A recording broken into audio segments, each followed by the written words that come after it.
All right, we'll just give everyone a couple minutes to enter the webinar and we can get started. For all of you that have already joined, thank you.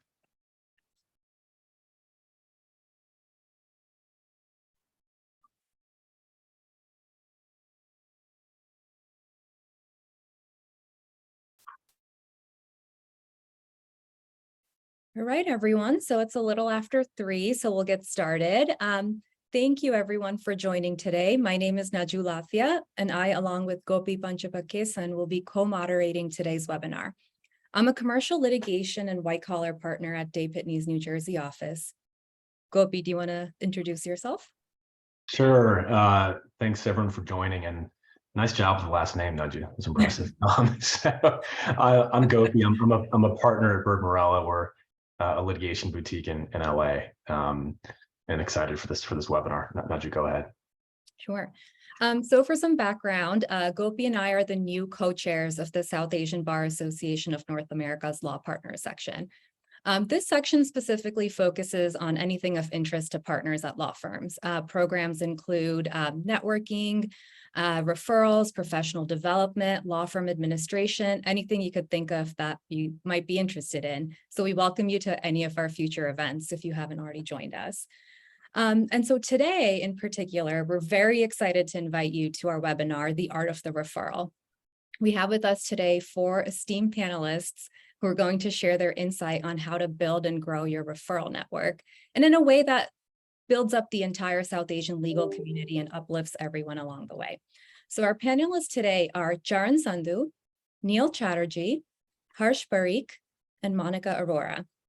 I'm going to ask each panelist to introduce themselves, their law firms, and tell us a little bit about their practice areas. So Monica, can you start with you first? Yeah, happy to. And thank you for inviting me. This is a terrific and exciting thing we need to think about for our community.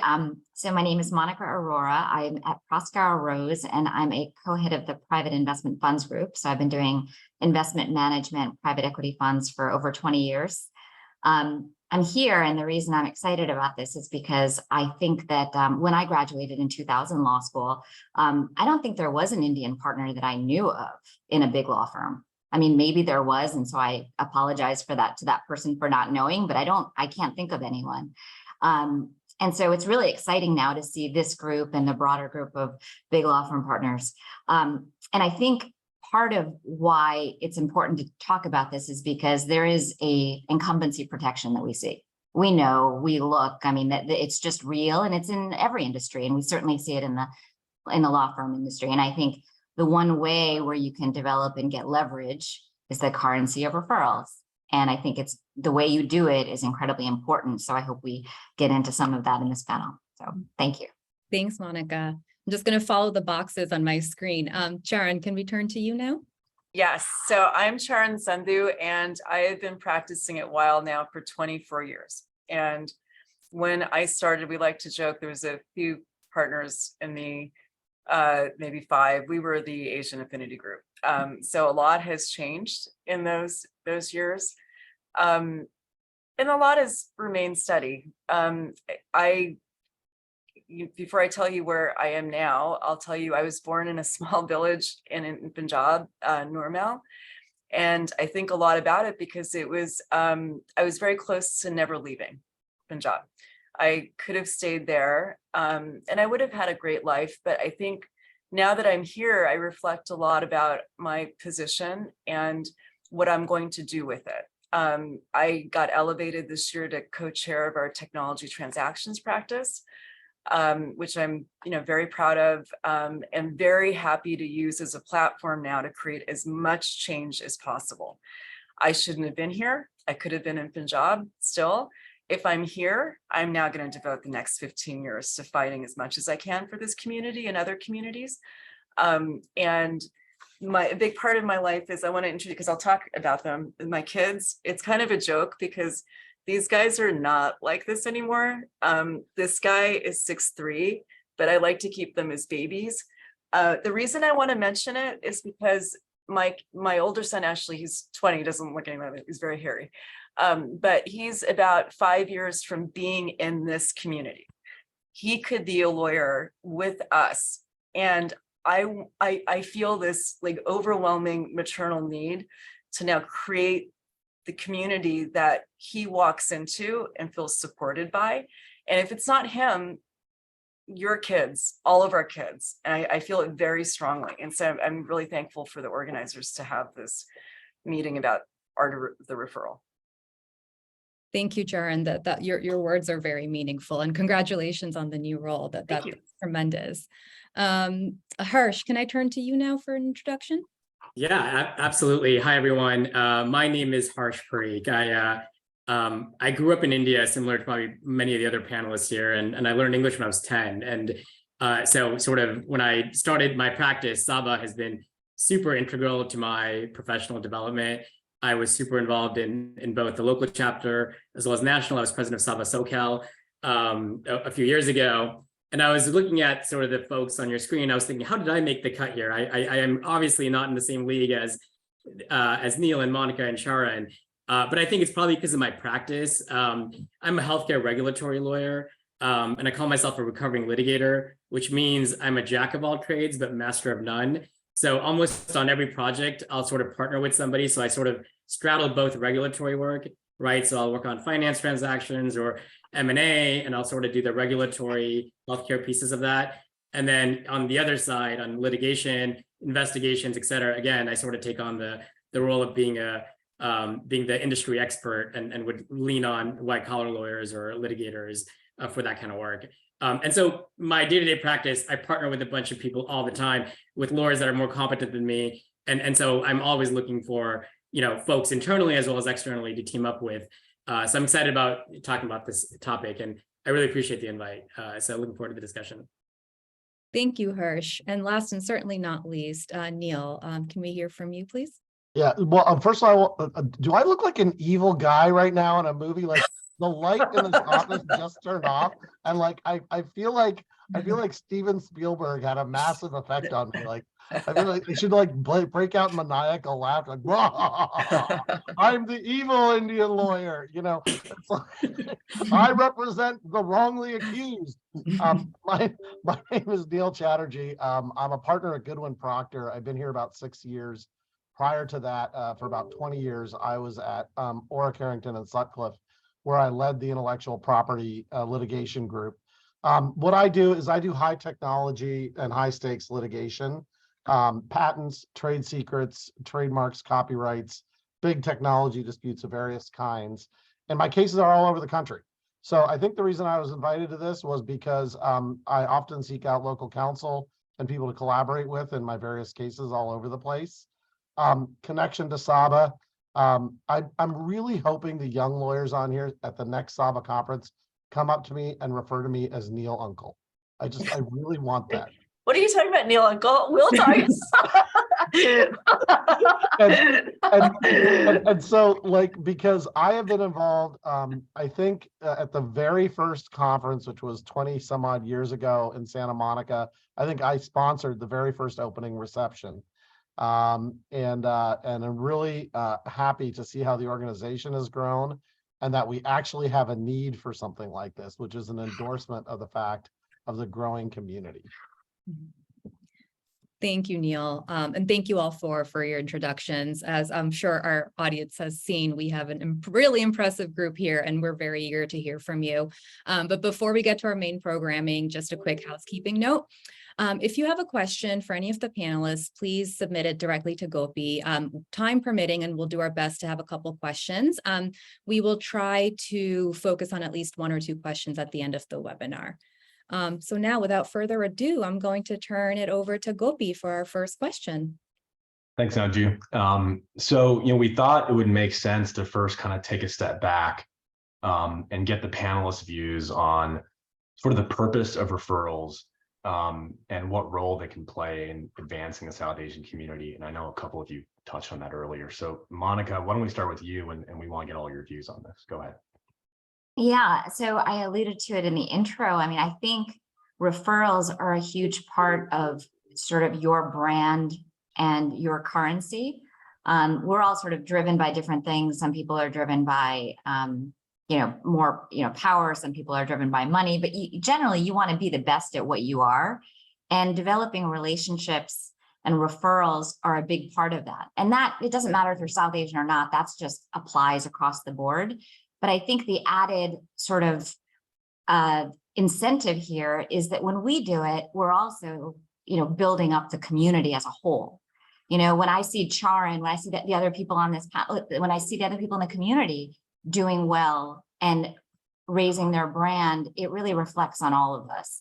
And I think that that's so important because of the incumbency we talked about. And it's not anyone's fault. It's just the demographics were such that there just weren't as many South Asians in law firms until more recently. And so now you have to find a way to increase your own leverage, and having those relationships and referrals is the way to do it. Sharon, why don't you go ahead? I know you. Yeah, I agree with Monica. I think this is brand building, community building, and like I know most of the panelists really well. These are people that I trust and want to build a life with and continue to support. I recently have had to talk to my kids are now older, and it started, I think, when I was screaming at the television during certain political debates about what the F was going on in this country. And I said to them, to explain why I was screaming at the TV, I said, look, you guys have to be leaders. What choice do you think we have? Do you want these people that you're seeing on the TV lead us? Or I want you all to be leaders. I want to see you. Our world will be better because I know you and I can rely on you. And I feel a lot of that with this community. I feel this is a great community. It's great because the quality is there.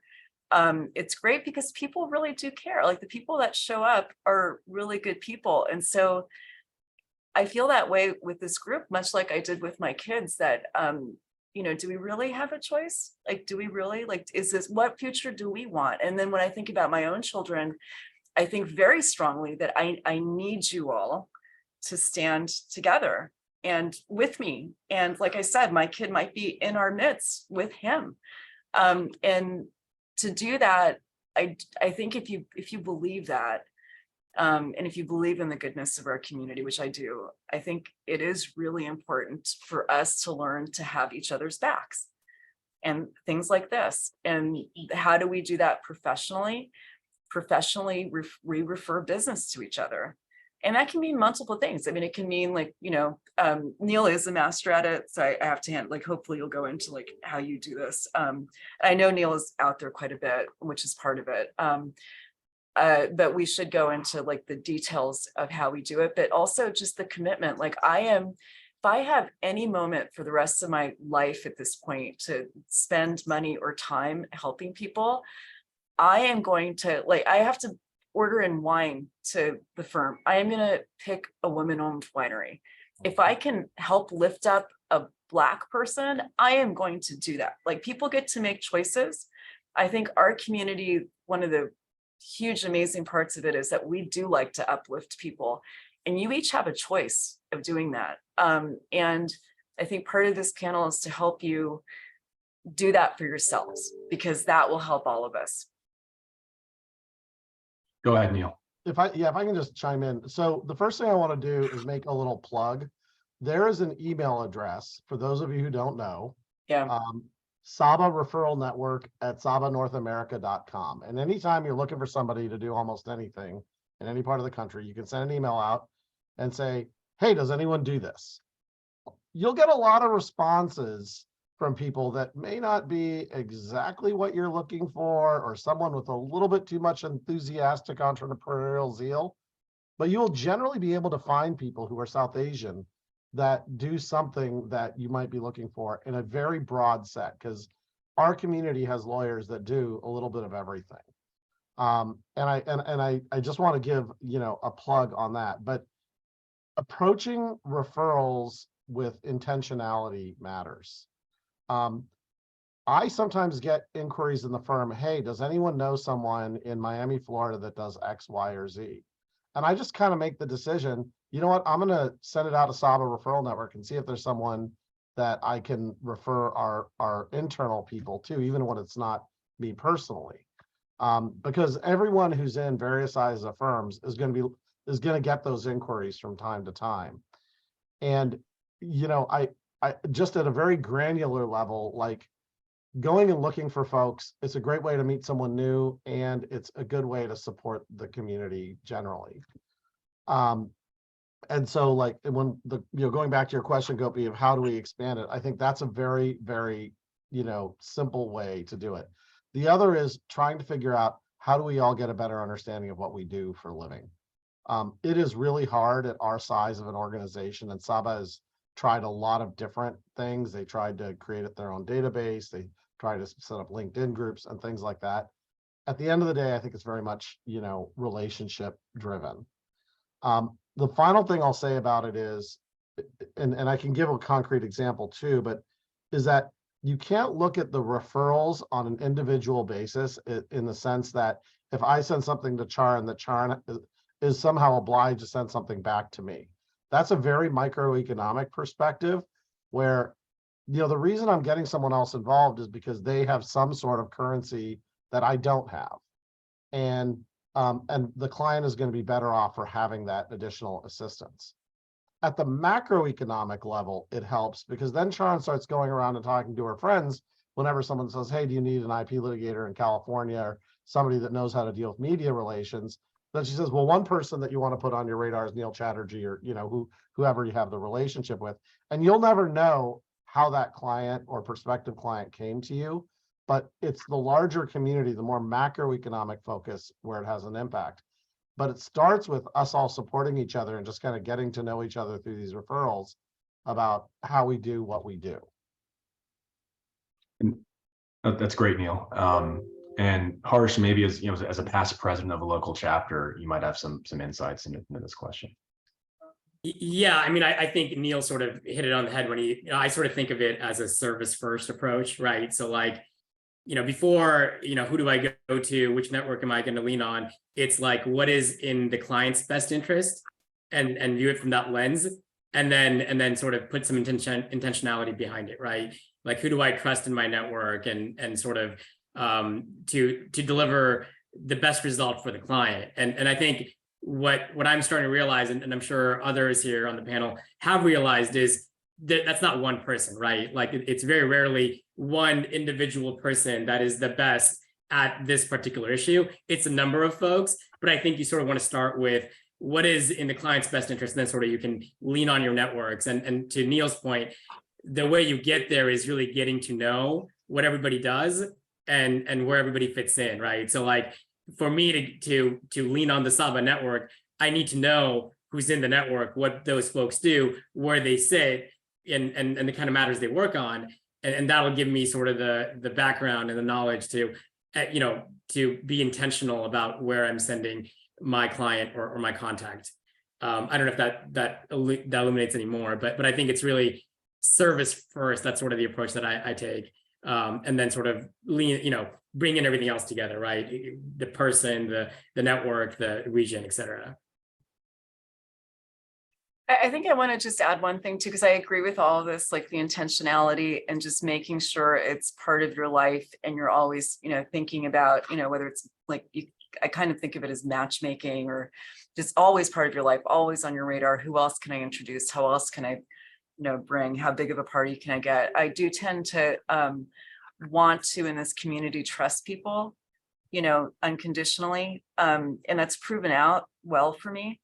So I did want to say that I think that I'm hopeful that continues, and that this referral network, I do agree that you have to curate, client to skill set. We have to all do that. But generally, I tend to try. The other thing that Neil said that I do agree that, to me, it's not so much a quid pro quo thing. It will all wash out in the end for the good, whether it's my personal good, someone else's personal good. But I try to, just as much as I possibly can, spread, but not only just with other law firm partners, part of the referral network is us building up in-house counsel too. And I spend a lot of time thinking about South Asian lawyers that are maybe on the cusp of becoming, chief something counsel or, general counsel, and ways our community can support them, either through giving them awards, making their lives easier by helping them behind the scenes, write an article, like whatever it can be to be profile building. The awards do make a difference for some companies. But, the other part of this conversation is how we collectively just uplift the in-house community. And that's a great point. Getting back to the Saba presidency thing. I mean, we were super thoughtful, or at least tried to be, in terms of like, how does recognizing so-and-so further our chapter, right? So maybe somebody is on the short list for an open judicial position, but hasn't really been involved with Saba. Well, maybe it's a good time for them to get involved with the organization by recognizing them with some sort of an award. So I think giving awards, we definitely use that as a way to bring folks closer to Saba and our networks than they would have otherwise been. So that's a great idea, and we definitely try to do that. Yeah, by the way, there was a question that just went up asking, apart from the network email that was just shared, is there a directory somewhere listing Saba members and their practice areas? The answer to that is there are various ones that have been tried over time, but I think a very large number of them are outdated. I'll tell you one thing that I do on occasion. I will call like the president of a local Saba chapter if I have something, and especially if it's in kind of a market that I really don't know people, and I'll just say, hey, who in this area does it?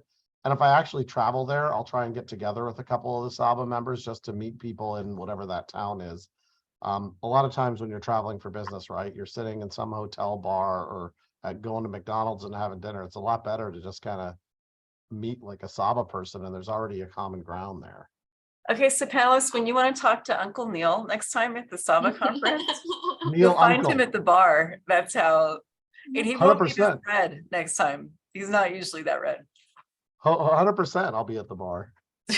He's very such a Don't find me at 7 a.m.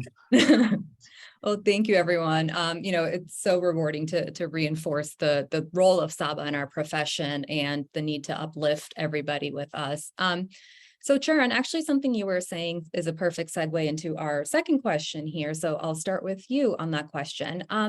So in a marketplace where you have multiple talented attorneys as potential referral sources in your practice group, what specifically do you think about when referring work to a specific person? And it could be a number of topics: previous relationships, role at the firm. So we'd like to hear from you. What drives you to a particular person? Okay, so I would like to actually share some feedback that one of my friends that is a senior person in a company recently described a pitching opportunity this person was in. I want to, instead of like telling you like what I learned, because I do like to spread the wealth. She was describing that a team came in, very nice people, and they described basically how nice they were, and they didn't give any metrics on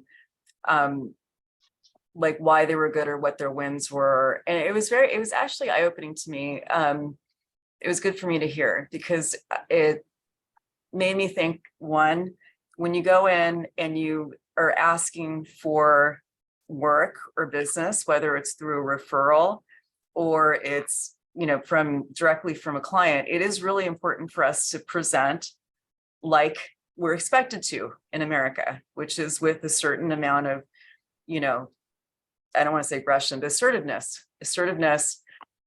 It's very important for us to present that way. Whether we agree with it or not, it works. So coming in and presenting. The other thing is metrics. When you ask for something, I think back to when I first became a partner, and my pitch was more about I'm smart, I can do this, I have ambition. Now I would say to you, I've done hundreds of these kinds of deals, there's metrics behind it. So I think now, obviously, I don't want to discourage anybody, because I started out from Normal. I started off from like this small village. So it's not, no one should be discouraged. If I can do something, anybody else on the planet can do it. But when you think about how you're describing yourself, it's not just about your personality. It's about, what is your record? What's your resume?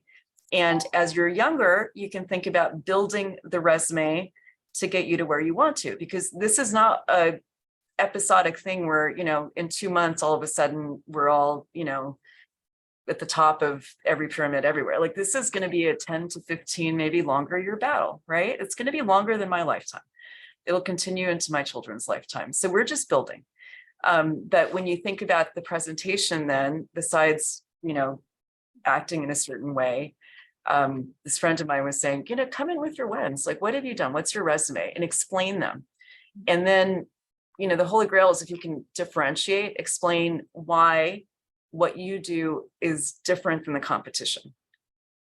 Hard to do always. You don't have to do it, but it is part of, the pitch. If you can explain why your expertise is different, then that will really draw people's attention. Thank you, Chern. That's very insightful. Monica, what do you consider when referring work to a specific person? So when Harsh was talking, I was saying, you got my notes. That's exactly, it was, I think the number 1, 2, 3 and things are, it has to be someone who is best served for the client. You have to always be, so I may like this person so much, I might think that they might be okay at this, but I'm not sure. That's not what I do. You have to go to who the best is. And a lot of times, the best is, that's where you have to really think and look behind and say, okay, well, I may have heard of this person's name because they are the ones that have been at that firm for 25 years, who generally not a South Asian person in that role. But who's that team? Who's the person? Who are the people who really do the work? And chances are there is someone diverse, a woman, a South Asian who's there. And that's who I give the referral to, someone who can do the work, someone who's there and just isn't on the front lines necessarily. And that's because of the demographics and what I keep referring to as incumbency.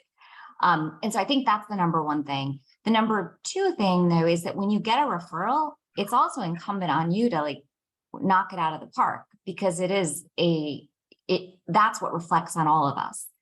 And I think you keep doing that, and there's change that will certainly happen. Thank you, Monica. And lastly, Neil, I'll turn to you. What do you consider when referring work to somebody? And can you also talk a little bit about the listserv in this context? I know you brought it up earlier. Yeah, so, well, I'll start with, I'll give a very concrete example. So one thing that's going on in the legal industry, among kind of higher stakes matters, is a lot of the kind of people that folks typically turn to are aging out. They're in their late 60s or their 70s. And there's a new generation of kind of number 2s that are desperately trying to get into that number 1 spot. And those number 2s are very often diverse people, and you can find a good number of them that are South Asian. So one of the things that I've worked really, and this is kind of to Monica's point too, what I've really tried to do is figure out who are the South Asian number 2s that are trying to take over that spot to become the new incumbents. And I really try and do referrals to them. One person I'm going to give as an example, who's very active in Saba, I got to know her through Saba, is Bindu Palapura. Bindu is a fantastic patent litigator. She's really a thought leader in Delaware.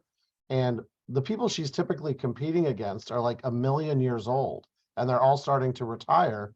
And I have started using her as my go-to local counsel in Delaware. She's as good as anyone. And not just with me, but with other people, she's been able to start building a resume of being kind of a lead local counsel there, where she's now taking over that incumbency, not just by the fact that she's a diverse South Asian lawyer, but because she's also exceptional at what she does. And Saba and the Saba contacts, I'm certain have significantly helped her on the way, because you can't shake a stick without hitting an IP lawyer of South Asian descent. And so doing those things and trying to make yourself known as kind of a person who's rising in those particular areas is really helpful. It's, just, I don't know exactly how you advertise it, but certainly the listserv email distribution is one way to do it. And I think getting to know people, like really the genuine relationships are the most powerful thing, because then because then you also have trust in someone's judgment because you know who they are and don't have that fear of, okay, well, I want to make sure this works out. So getting to know people, the referral, that's not the, so in a sense, we talked about it earlier, that this isn't a quid pro quo. It's not like, okay, well, I'm going to give this to somebody and they're going to give me, that's just not how life works, but you're increasing the brand and the recognition and the name. And then, you get to Neil's point of, okay, well, that's how you figure out who the number 2, number 3, number 4s are.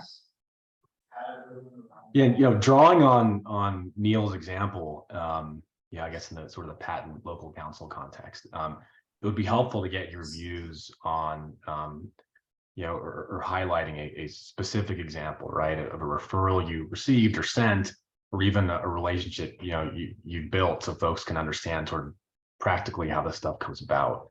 And so I'll open that for the panelists too. Yeah, I'll start with that because it involves you, Gopi. So as I said sort of in my intro, right, I sort of am jack of all trades, master of none, and so I often have needs of partnering with folks internally or externally. And for me, right, I think this has been said before, but trust is really important. And I think, as it's been said before, you develop trust with folks based on, going to events or just sort of getting to know folks, whether it's through Saba or outside, right? And so I had a matter 2 years ago, I want to say, where I was counseling a life science company in regulatory issues. The matter sort of started blowing up, and it was clear that there's probably a fraud claim and some disputes, and it's gonna be a litigation in federal court. And I didn't know Gopi outside of Saba, and I knew he was a litigator, but I got to know him because he was sort of a president of the local chapter a couple of years after me, and so I sort of seen how diligent he was, how detail oriented, and so I thought of him because, and obviously, litigators can be a dime a dozen, right? There's sort of lots of options, especially in a market like LA.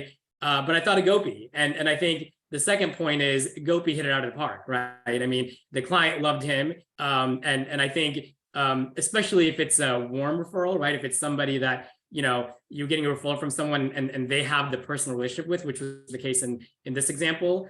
Like, I heard about that, right? I heard from the client, like, hey, Gopi's awesome. He's really handling my needs.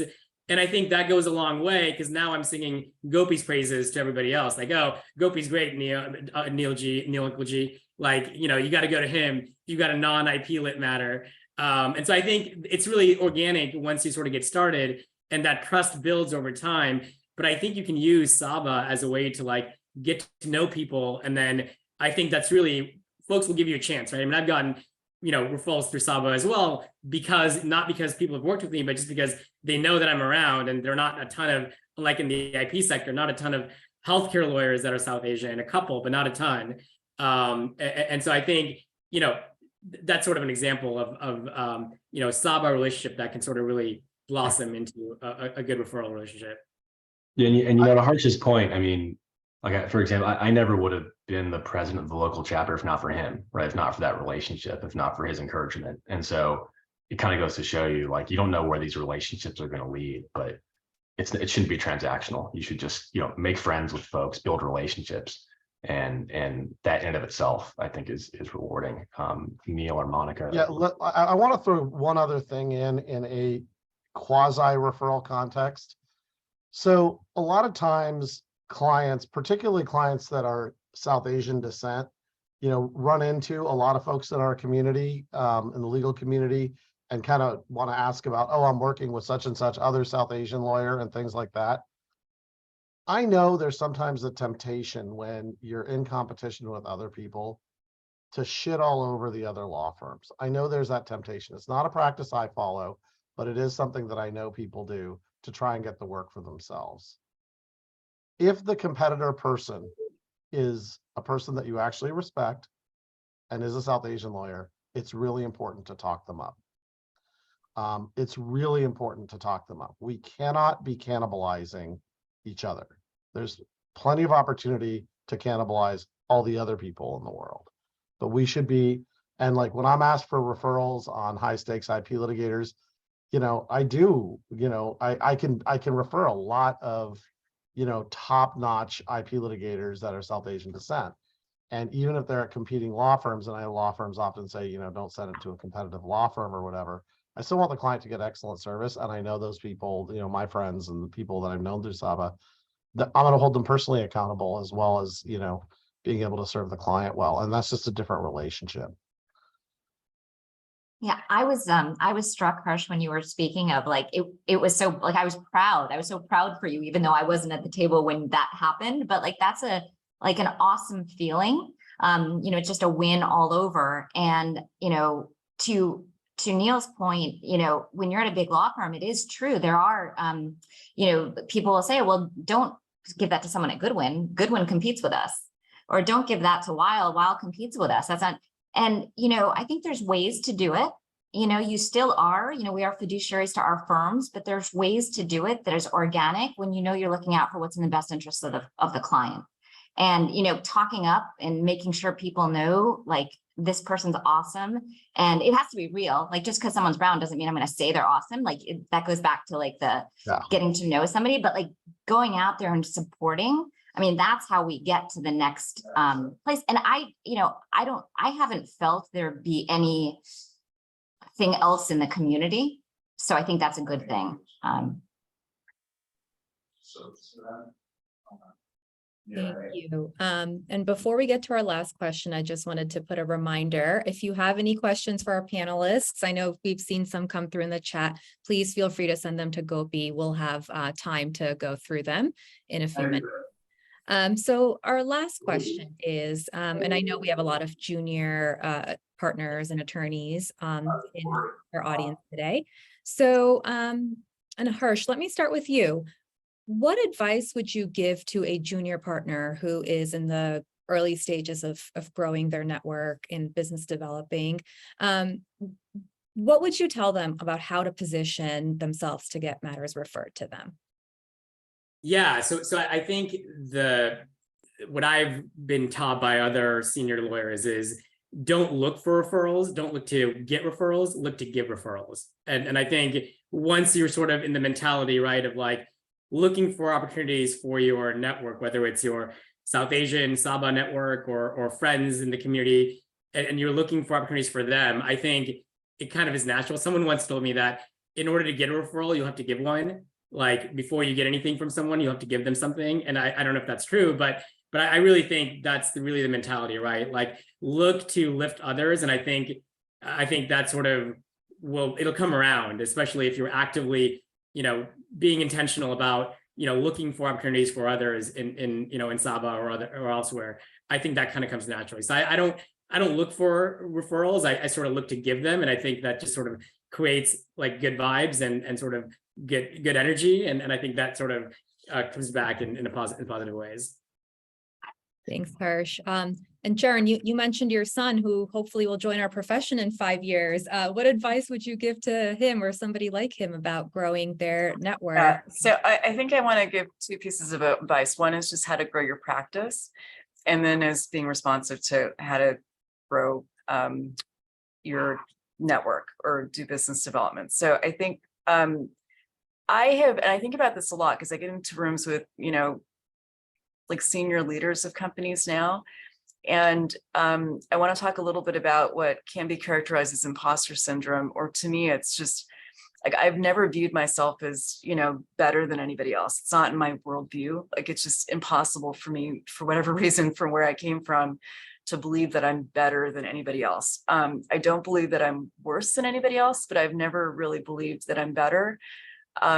What that meant with the imposter syndrome stuff, and I know we've got some younger lawyers on the line, was I never really, partly I was, growing up at a time when probably I wasn't welcome in this country. I never really never had the opportunity to worry that much about it. But all I tried to do, instead of trying to be the best, I tried to, with everything I was given, do the best at that. In other words, I didn't worry about the long game. I worried about, like, in the moment, what is the challenge I've got? What are my solutions?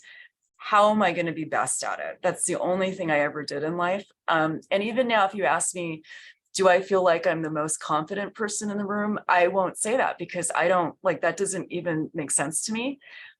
If you ask me for what I do, will I solve the problem to absolutely the best that anybody possibly can? I'll answer that question differently. Now, with my experience, this long, I know I can solve problems better. So I think for the younger people, don't worry if you don't feel a certain way. Don't worry if, you're looking at this as being kind of all unattainable. I told you my story. I never imagined I would be here. Just focus on building your practice day to day. And then on business development, I actually did a very interesting thing with our partners here when I was coming up for partner. I sat down every single one of the rainmakers and I said, tell me how you do this.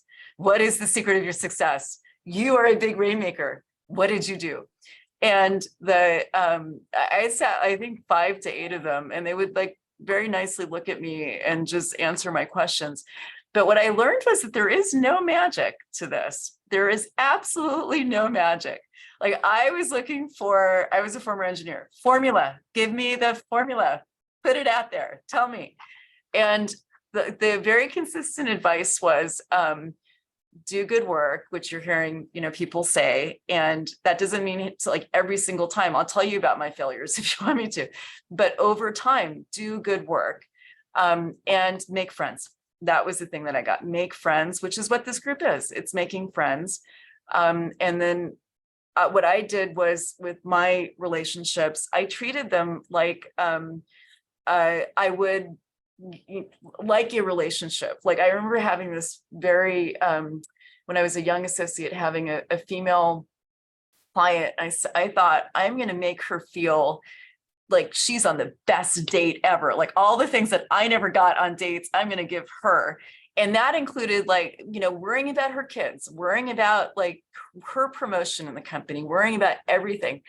And what I learned was that I was slowly becoming an advisor. I wasn't just focused on a particular matter. I was advising her and the company writ large. So focus on individual relationships and think about the people, really focus on them. Don't like, we're talking about sort of giving, like give to people, and because that will be what you do over time to build a referral network and a practice. You'll have your people that will go to you. I think that focus on individual attention is just so important.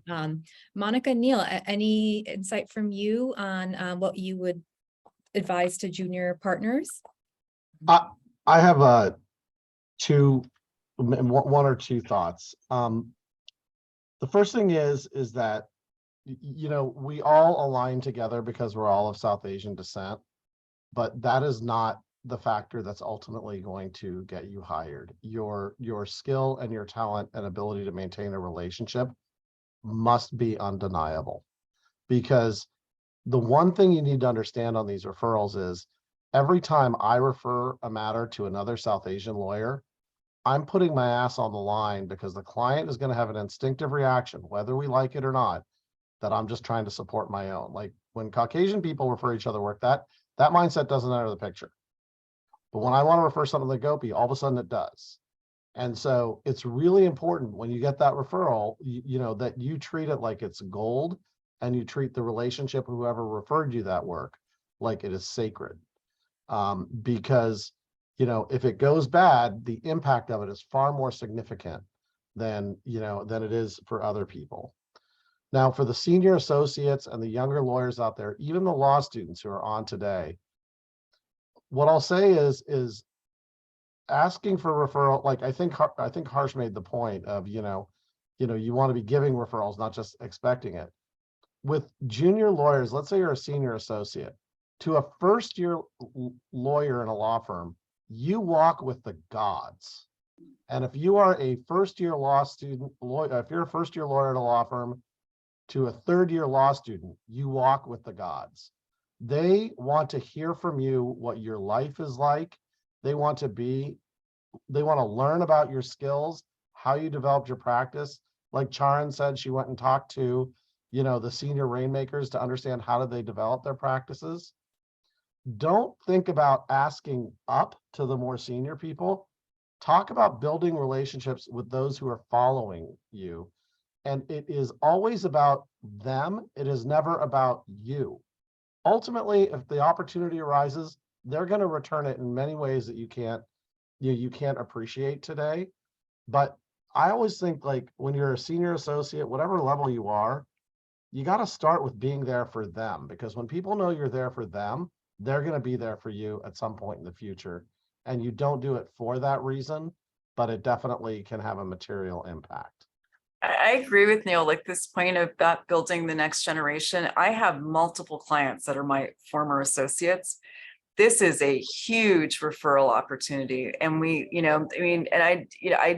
we don't do it to get the business. You do it because you want to train people and help them. But it isn't, the point is important that we need to think about building the next generation and base.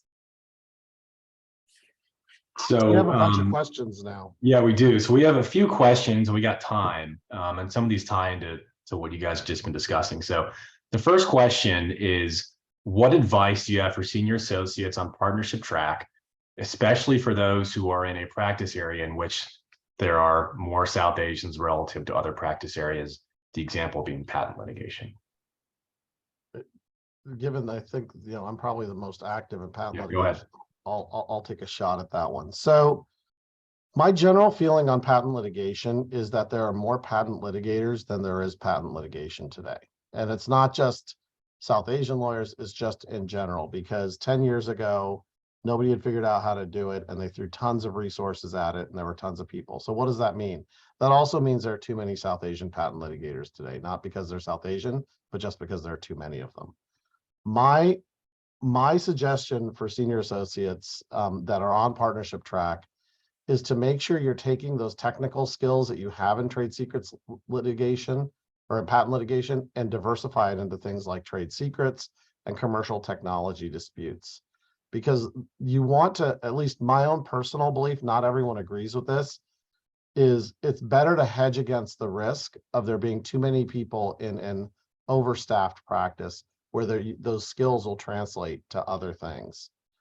And I would do exactly what Charan described. Talk to the people who are, senior rainmakers or well-known and ask them, how do they develop their practices and how are things different today and what would they recommend you do? The one thing I would not do is, there's this, you go to some events, SAVA events included, and there's kind of this feeding frenzy like behavior around in-house lawyers. At least some people have told me privately, it's a little bit overwhelming for them. And because it's not about building a relationship, instead it's about trying to get some immediate payback.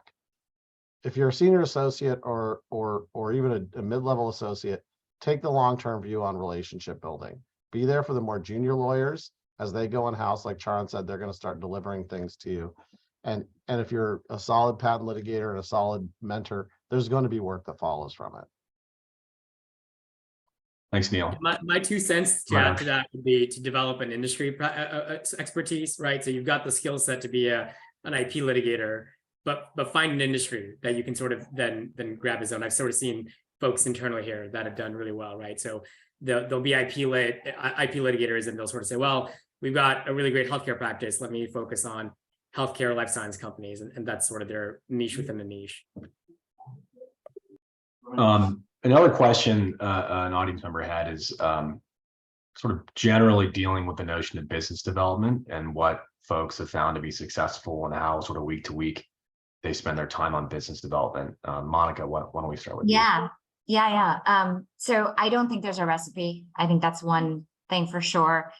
When I think about success, and I think everyone on this Zoom is, has been successful in this, I think you have to like what you do and you have to be really good at it. And generally you're not going to be really good at something unless you like it. And you're it's like feeds itself.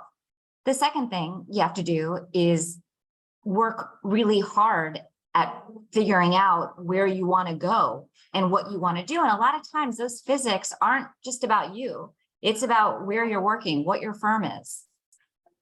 What are the opportunities there? If you're at a firm that is clogged already in patent litigation, in the pipeline, just be realistic and sort of know your value in a sense, and know your leverage, know your hand. And you can change that. And that's part of what the referral is. And the third is to develop as many genuine relationships, and it has to be genuine. And that's the sort of currency that will then take you to figure out what you need to do next. So it's, you know, some people, I guess, are just like kind of, they just get plopped into the right place at the right time and, you know, end up being very successful. But most of us have had to figure it out. And that's where I think your business development, there's no recipe in that.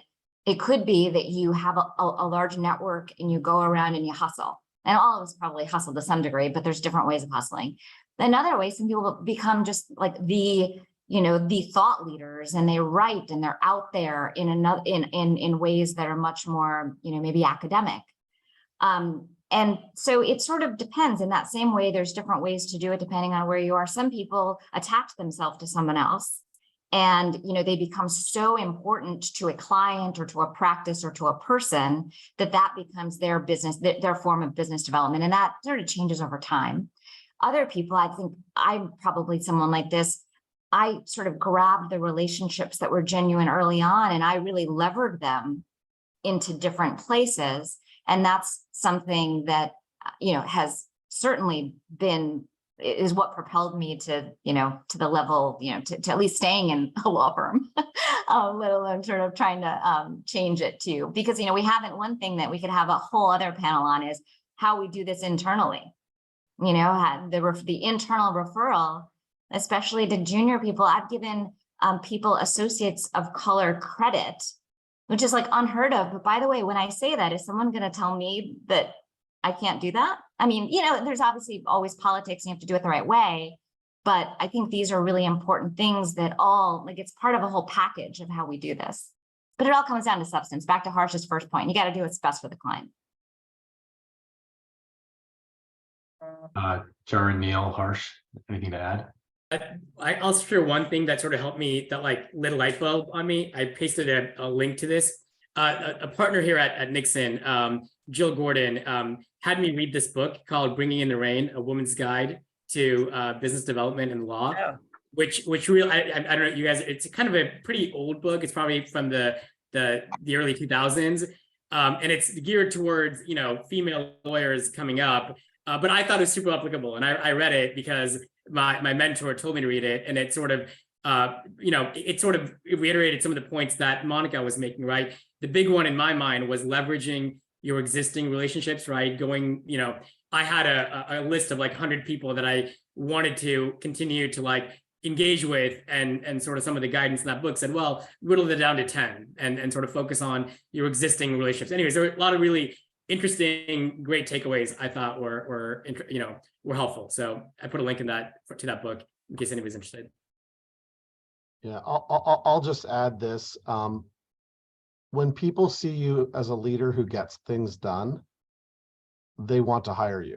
And so being leaders in places like Saba and helping get things done for the organization, not getting mired in whatever political issues arise, and actually, again, doing things of substance that are helpful to other people, but actually delivering on it, is the single greatest way for you to improve your brand and get the confidence of those to take the risk that they're going to take in hiring you. And, you know, there's a lot of great, you know, market leading lawyers today that were really some of the seminal leaders of Saba 15, 20 years ago. And that opportunity continues to exist today. Thanks, I David. think everything's been said. I don't know that I have much to add other than I would say, don't treat doing nothing as an option, right? Like do something. And it doesn't have to be, and this is also advice because I've got to teach my kids now decision making. It's never going to be the case that you're going to be able to solve every problem, like, you know, with, like, I like to think about like solutions, like 1,000 different ways. Like most problems, you think about 5 to 10 solutions, pick your top 2, just do it. Just do something. And what you see is if you keep doing something year on year and year, like things improve and you do get where you want to be. Yeah. Just to add what Sharon said, like for a long time when I was a younger lawyer, I'd set a set of objectives for myself for the year. Like I'm going to write 5 articles, or I'm going to do, I'm going to go to 6 events and meet 10 people or something like that. And that's great to have objectives, but I actually held myself accountable. Like I'm behind, I haven't got it done. I got busy on other things and I held myself accountable. If you do that systematically, it really gets you into a more strategic framework where you're actually, moving the ball forward on your career development and on your referral networks. So the last question, which we should probably get to, given the number of folks joining our referral network, is sort of best practices surrounding the network, what to do, what not to do. I know, Neil, you have some views on this. Yeah. So on January 24th, 2020, I sent an email out to the Saba referral network because it was killing me when I sent out emails asking for referrals, and I'd say, I need a trade secrets litigator to act as local counsel in Opelika, Alabama. And all of a sudden I'd get 50 emails back from people saying, well, I'm a trade secrets litigator, but I live in Seattle, Washington. Or I know a guy who knows a guy, and it was not a Saba member. It wasn't even a diverse person that they were recommending. That might have been some second-year associate that was a friend of theirs in law school. Those are not useful exercises of the Saba referral network. So in the email, in this particular one, I was looking for a restrictive covenant litigator in Pennsylvania. And I wrote, given previous responses, I want to be clear on the following things so I don't get deluged by emails that are not useful for me or the client. 1, I want to support diversity, so please only send me a diverse lawyer in those jurisdictions. 2, please do not volunteer to help me and say you do this sort of work if you are outside those Pennsylvania metropolitan areas. If the client needed that kind of help, they'd call me. 3, please send me names that I can send to the client, including yours if you fit the bill. There's a tendency for people to respond to these emails and immediately introduce them to like 5 other people, either in some other office of their law firm or some other place. And it gets overwhelming because all of a sudden everyone who's CC'd on an email gets excited and starts sending you 25 more emails. Start with just saying, here's the person that I think would be suitable, and then let them take it from there. Those were some of the things that I think are better practices, because love the enthusiasm, but for this to work, you really got to understand the reason why the referral network exists and why people are taking advantage of it. Thanks, Neil. So it doesn't look like there's any other questions, and we're coming up on the hour. We should see if anyone else has other comments to add beyond what I just said. Yeah, exactly. Yeah, if there's others who have on that issue or any other issue, tied to referrals and relations. I think the one thing, and maybe somebody sort of alluded to it in a question, is like how you treat someone who refers something to you. It's a respect thing. You keep them in the loop. They're, a quasi client, and that's just sort of smart business development if you want the next referral. And it goes both ways, but I think you have to treat that relationship really importantly, not just for the work that you do, as we've all mentioned, but also that relationship.